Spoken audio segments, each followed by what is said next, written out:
Meu nome é Mauro César Telésforos Stigler, eu sou psicólogo clínico de abordagem junguiana e nós damos início a mais uma websérie com o título Do Abismo à Montanha.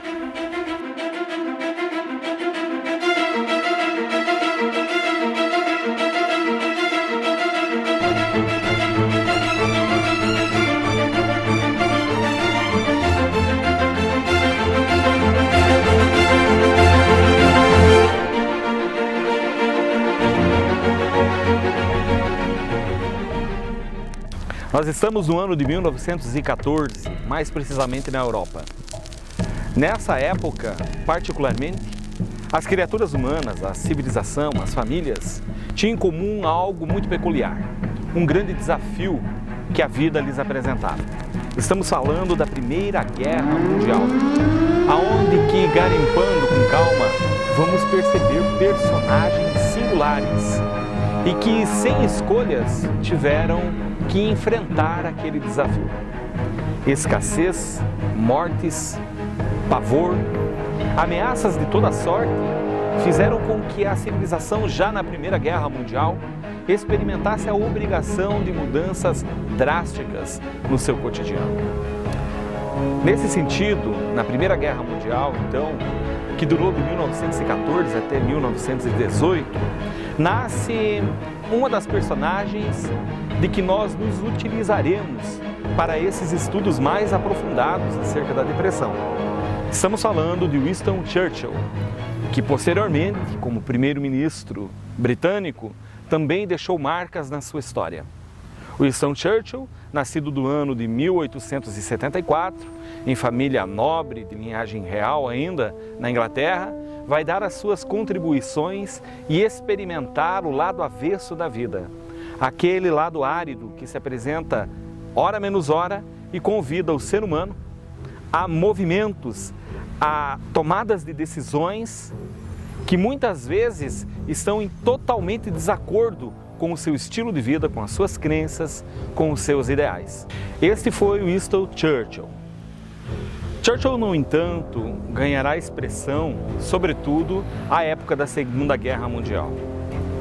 Como a sua trajetória na Primeira Guerra trouxe notícias de que a sua desenvoltura não tinha sido a contento, Churchill era desacreditado à época da Segunda Guerra. Um primeiro-ministro em meio a muitas confusões políticas, a muitas desorganizações, mas que, hora ou outra, sempre era ouvido, porque na sua forma intempestiva de se relacionar e de apresentar suas ideias, sempre trazia em algumas frases algo de verdadeiro.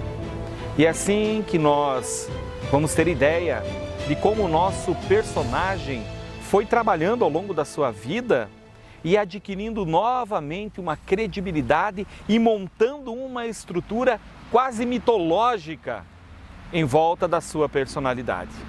Sabemos através dos dados históricos, então, que mais ou menos no período de 1940, no percurso já da Segunda Guerra Mundial, o exército alemão, sob as ordens de Adolf Hitler, tornavam-se ameaçadores para todo o planeta.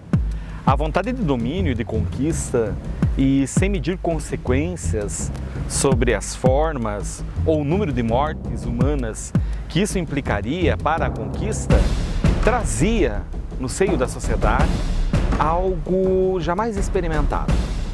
De um momento para o outro, as civilizações mais tradicionais, conservadoras ou não, ou pelo menos ajustadas nas suas fontes econômicas e culturais, viam-se à mercê de um desmoronamento social vindo dos planos de Adolf Hitler. Tal era o emblema central da Segunda Guerra Mundial. Uma conquista, uma unificação de raça e que trazia, dentro dessa proposta, algo de loucura. E é mais uma vez nesse instante que nós temos então a entrada do nosso personagem peculiar, Winston Churchill. Diante desses desafios, então, aonde que Winston Churchill começa a sua atuação, conversando semanalmente com a Rainha Elizabeth, com o pai ainda da Rainha Elizabeth, nós vamos entendendo de que tinha algo muito pouco conhecido na personalidade de Winston Churchill frente àquele desafio. Então vamos fazer primeiro uma breve reflexão. Vamos nos imaginar como indivíduos, sujeitos centrais em decisões capazes de mudar o curso do mundo.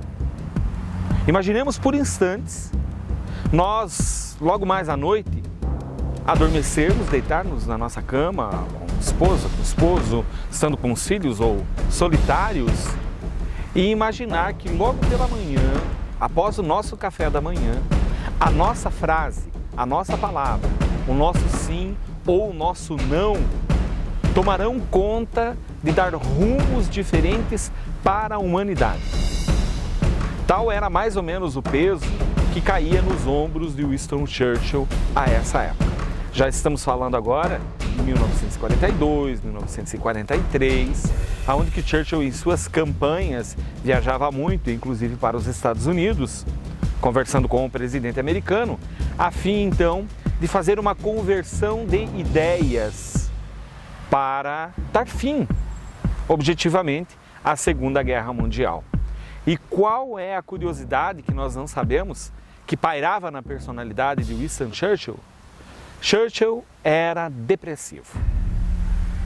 Uma depressão, classificada como depressão maior, acompanhou a vida do primeiro-ministro britânico em muitos dias, em muitas semanas de campanhas militares, de decisões, de reuniões, de aconselhamentos junto com a rainha, as quais quem acompanhava não tinha a mínima noção de que angústia, tristeza, crises agudas de ansiedade estavam ali, entranhadas na personalidade e na estrutura psíquica de Winston Churchill. Nós, por exemplo, nos filmes e mesmo em biografias de Churchill e na sua autobiografia, nós temos uma ideia de que como Churchill chamava a sua depressão. Ele a batizou do cão negro. Vamos ser surpreendidos observando Winston Churchill ao lado do seu lago reproduzindo quadros. Pintor, artista que era também, e comentando com sua esposa algo do tipo: esta semana o cão negro está mais próximo. Eu preciso pintar algo para que ele se aquiete, para que ele adormeça, porque eu preciso continuar o meu percurso. Então sabemos que Churchill tinha depressão, sofria de depressão. Existia essa psicopatologia na sua existência, no seu dia a dia, e a depressão não perguntou para Churchill se era a Segunda Guerra Mundial, se ele teria que falar com a Rainha Elizabeth já pela manhã ou tomar decisões. A depressão estava ali. O cão negro, o cão demoníaco de Churchill, que era a sua depressão, apresentava-se invariavelmente. E ali nós vamos começando a observar, mesmo ele não declarando isso, mas que Churchill, além das decisões frente à Segunda Guerra, tomava decisões diárias de continuar a sua trajetória, de continuar a escrever a sua história, independente se a depressão estava presente neste ou naquele dia e independente da intensidade da depressão. E ainda, de forma peculiar, é só observarmos filmes onde Churchill está presente, ou, por exemplo, séries da TV. Churchill tinha bom humor. Muitas vezes era um bom humor ácido, logicamente, que fazia parte da sua personalidade, mas sempre demonstrava um bom ânimo em suas ações. Há um fato muito curioso da vida de Churchill que ilustra bem o seu bom humor. Homem algo solitário realmente que era pela sua posição política, ele recebe um telegrama do maior dramaturgo inglês da época, Bernard Shaw, seu conterrâneo e contemporâneo, e que os dois eram antipáticos, na tentativa do dramaturgo desestabilizar o humor de Churchill, deixando ele abalado ou algo assim e zombando principalmente da sua solidão. E no telegrama constava o convite que dizia mais ou menos assim: primeiro-ministro, ilustre primeiro-ministro, eu tenho a honra de convidá-lo para o meu primeiro espetáculo de determinada peça, o qual manda o convite também dando assento a uma companhia, supondo que tenhas algum amigo para levar junto, zombando da situação de Churchill solitário. E Churchill, com elegância, responde: eu agradeço ao ilustre dramaturgo pelo convite, mas não poderei me fazer presente, porque tenho compromisso. No entanto, irei no segundo espetáculo, supondo que haja um segundo espetáculo. Mesmo ele reconhecendo a solidão e os seus momentos difíceis em volta da sua depressão, Churchill tinha essa elegância. E nós podemos dizer que Churchill talvez constitui o emblema daquele que começou a fazer a boa gestão das suas emoções. A gestão dos seus dramas. E é sobre isso, mais ou menos, que nós vamos iniciar esse nosso novo estudo, a nossa nova websérie, aprofundando as questões da depressão. Não apenas expulsando ela da nossa vida como uma inimiga, mas sobretudo desenvolvendo a capacidade dessa gestão, dessa habilidade ao ponto de não pararmos os nossos projetos quando a depressão se apresenta. Então Churchill, talvez, sem nunca ter imaginado isso, aparece como um dos primeiros gestores da sua própria individualidade, da sua própria intimidade que trazia no bojo a depressão, os desalinhos emocionais e a ansiedade. Então, como estamos falando em profundidade, nós vamos fazer novamente uma repescagem de alguns conteúdos até aqui. Nós temos uma convulsão social, que é a Segunda Guerra. Falamos da Primeira Guerra, né? Para ilustrarmos bem que Churchill já era um servidor desse momento. E agora estamos falando de talvez dos maiores conflitos que a humanidade experimentou, que foi a Segunda Guerra Mundial. Então estamos falando de uma comunidade política complexa que exigia diálogos entre o governo propriamente dito, a monarquia inglesa e a Segunda Guerra. Churchill era a peça principal desse movimento. E esse mesmo homem era diagnosticado com depressão maior ou com depressão grave, para termos essa ideia. Então nós temos alguém que precisa se movimentar na corte parlamentar, na corte britânica e tomar decisões do rumo da Segunda Guerra, que representava uma ameaça para o mundo todo, com milhões de mortes e cada vez crescendo mais essa iminência de um desastre global. E ele tinha depressão, vamos deixar isso bem claro. Mas o que muda na vida de Churchill é a decisão da continuidade do seu projeto de vida. E isso fez toda a diferença. O que nós estamos querendo dizer nesse momento?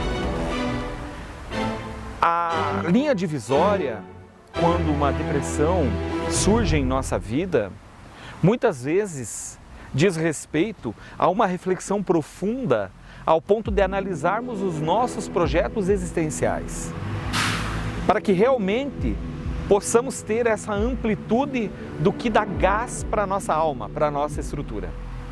Se aquele combustível que vai no nosso coração é um combustível apenas cotidiano, das coisas essencialmente mundanas, das coisas menores, daquelas coisas que se extinguem ao pôr do sol, ou se de repente carregamos ideais maiores. E não precisam, obviamente, ser ideais na monta dos ideais de Churchill, de mudar os rumos da humanidade. Mas há que se pensar sobre o que movimenta as fibras da nossa alma, o que nos faz acordar pela manhã.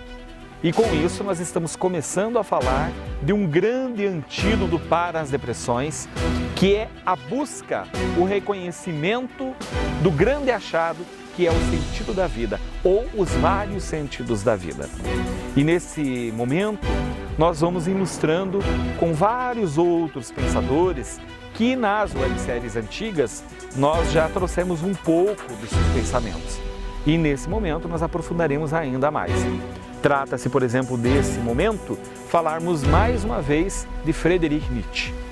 Nascido no ano de 1844, falecido no ano de 1900, portanto, muito jovem, apenas com 56 anos, Nietzsche vinha muitas vezes na contramão da filosofia clássica, que defendia um sentido de vida e falava de vários sentidos de vida. Do reconhecimento das nossas várias aptidões, dos nossos gostos, do que também nos dá prazer, das pequenas coisas, mas que mesmo assim procurássemos aquilo que nos faz levantar de manhã. De Nietzsche, por exemplo, a fala que demorássemos o tempo que fosse preciso, para entender o que viemos fazer aqui, para o que servimos realmente, qual a nossa aptidão principal e que a partir desse momento não dessemos mais um passo atrás, porque o mundo tentaria nos dissuadir. E vejamos como esse pensamento de Nietzsche encaixa-se na vida de Winston Churchill. Porque Churchill, quando percebeu então que a sua vocação era de um político, diplomático, um diplomata, de um primeiro-ministro, de um aconselhador, de um mediador de conflitos, a depressão foi apenas uma questão que surgiu em sua vida e ainda lhe impulsionava mais para cima. Mas o mundo, a guerra, com seus desafios, que com certeza, naturalmente tentavam dissuadir Churchill logo pela manhã, frente aos seus desafios, não conseguiram fazer com que ele voltasse alguns passos atrás e ele continuava tudo aquilo que ele elegeu como a sua missão de vida. E a depressão parecia o que dessa forma? Minúscula. Não desprezada, porque ele a reconhecia. Como falamos, surpreendemos Churchill à frente do seu lago, inúmeras vezes pintando e dialogando com a sua esposa, falando que o cão negro estava um pouco mais presente, mas aquilo não o fazia dar passos atrás frente ao seu ideal. E é nesse sentido que nós fazemos uma provocação para que analisemos a busca do sentido, o encontro de vários sentidos, talvez como os novos psicotrópicos do futuro, como uma espécie de medicina da alma, não desprezando, logicamente, o suporte da alopatia, do medicamento, mas como a busca por ferramentas atemporais e ageográficas que nos conduzem com um combustível jamais pensado no nosso dia a dia frente aos desafios dos desalinhos emocionais, que é, por exemplo, a depressão, essa grande doença do século XXI, o demônio do meio-dia, como está bem descrito no livro de Salomão. Em se tratando do sentido da vida ou dos vários sentidos da vida, nós vamos observar que então a época da Segunda Guerra, nós percebemos várias personalidades, pensadores e escritores que mais ou menos rodeiam em torno de um mesmo tema e de um mesmo pensamento, tal a dificuldade que a época da Segunda Guerra trouxe. E para ilustrar ainda mais, então, fazendo pontes com Nietzsche, com o próprio Churchill, nós vamos ainda acrescentar um dos principais autores do existencialismo, que é Jean-Paul Sartre. Nascido no ano de 1905, falecido em 1980, Sartre foi o personagem marcante daquele indivíduo que, mesmo perante as maiores dificuldades, também não dava sequer um passo atrás. É de Sartre a proposta que diz: chegará um tempo em minha vida que não pode mais importar o que as circunstâncias, os homens, a sociedade, os traumas fizeram comigo, e sim o que eu vou fazer com aquilo. E é assim que Sartre também, que foi prisioneiro, inclusive, em campos de concentração da Segunda Guerra Mundial, vai exemplificando para os seus seguidores a possibilidade de darmos continuidade aos projetos, mesmo em frente a determinadas dores. Sartre, no entanto, aparece como um emblema do projeto, dizendo que o indivíduo sem um projeto existencial, um projeto de vida, ele ainda não seria indivíduo, ainda ele não teria essência, e somente quando ele respirasse ideais e projetos, ele começaria, nesse sentido, a ter um norte e, com isso, uma força propulsora que o levaria a vencer limites, demarcações, até por ele mesmo, inimagináveis até então. Desejamos, nesse contexto, deixar muito marcado, nessa nossa fala, a capacidade de encontrarmos uma medicação, vamos tratar com esse nome, ageográfica, atemporal, que não tem prazo de validade e que chama-se sentido de vida ou sentidos de vida ou os nossos ideais, que são ingredientes capazes de nos trazer um porquê de levantarmos da cama todos os dias e lidarmos com os fantasmas que se apresentam. Dito isso, nós percebemos que essas personalidades marcantes do mundo, falando de Churchill e de Sartre nesse sentido, nós vamos perceber que eles nos fazem um convite em torno de uma proposta de coragem, que gira em torno de perseguir os nossos ideais, os nossos sonhos e os nossos projetos, os quais fazem um brotar de um combustível quase que inexplicável. E assim foi com muitas outras pessoas contemporâneas dessas figuras marcantes. Poderíamos enumerar quantas em qualquer setor da vida. Madre Teresa de Calcutá, Mahatma Gandhi, enfim, o próprio Churchill, como então figura central que de fato consegue mudar os rumos da Segunda Guerra, mesmo experimentando a sua depressão. E o mais interessante, Churchill foi feliz em sua vida. Sartre foi feliz. E essa é a chave que nos vai levar agora para uma leitura em torno da nossa individualidade, das nossas possíveis psicopatologias, das nossas possíveis limitações, para fazermos uma ponte harmônica entre felicidade e problema. Felicidade e sofrimento, por exemplo, aonde que nos vai trazer uma resposta do porquê nos dias atuais, além de um diagnóstico de depressão, as pessoas estão sofrendo por uma noção, por uma tomada de consciência de que elas são perdedoras, fracassadas e de que a vida é um sofrimento. E com esses personagens reais do mundo, nós vamos entender um outro lado, uma outra forma de olhar para a depressão, que ela não significa um ponto final de vida, e sim um convite a lidar com esses percalços, a lidar com esses desafios.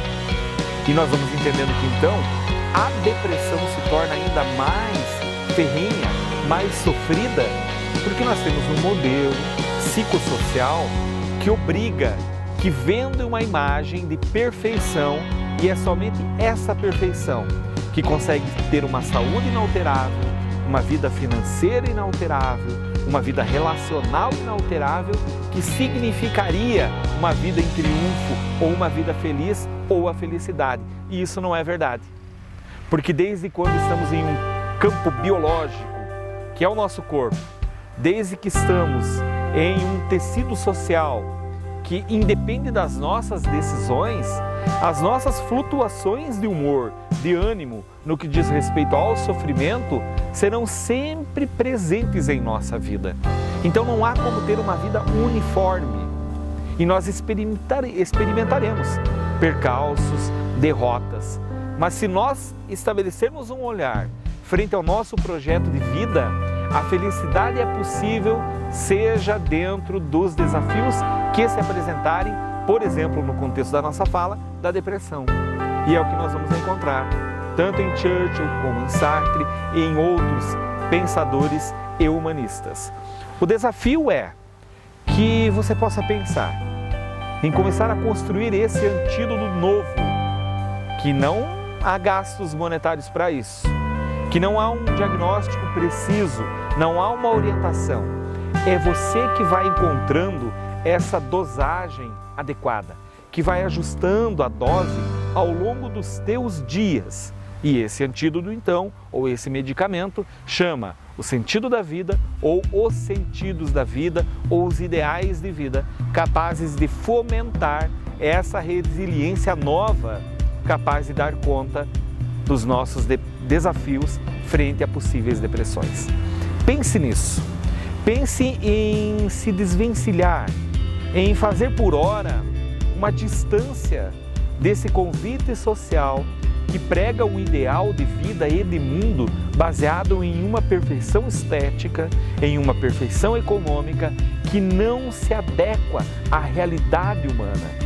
E talvez volte-se para você procurando a tua essência, aquilo que fala alto na sua alma, e nós temos certeza que um grande caminho andado frente aos teus problemas dentro da sua saúde mental e de uma possível depressão que você esteja experimentando, comece a enxergar um novo brilho, um novo raio de sol capaz de te conduzir na vida com novas estradas, com novos apontamentos, com novas direções e de forma um tanto quanto mais independentes. E a mensagem final desse nosso primeiro estudo aprofundado é: assim como Churchill mudou os rumos do mundo, decidindo sobre estratégias frente à Segunda Guerra ameaçadora que tinha sob o comando Adolf Hitler, assim talvez nós podemos também mudar o rumo da nossa história, da nossa existência, dessa nossa guerra interna, dessa nossa ameaça que é sentida através das nossas depressões, síndromes de pânico ou ansiedade, e dar um curso novo, mesmo que elas não se afastem de nós de um dia para o outro, mas que possamos começar a viver independente, que possamos, também como Churchill, mesmo com a presença do cão negro, batizemos a nossa depressão do jeito que mais nos aprouver, mas que possamos caminhar, que possamos fazer as pinturas da vida, assim como Churchill pintava ao lado do seu lago, e nos conduzir, ter as rédeas e mesmo assim nos sentirmos realizados perante esse grande desafio que é a própria vida. Até o nosso próximo estudo em relação à depressão. Muito obrigado.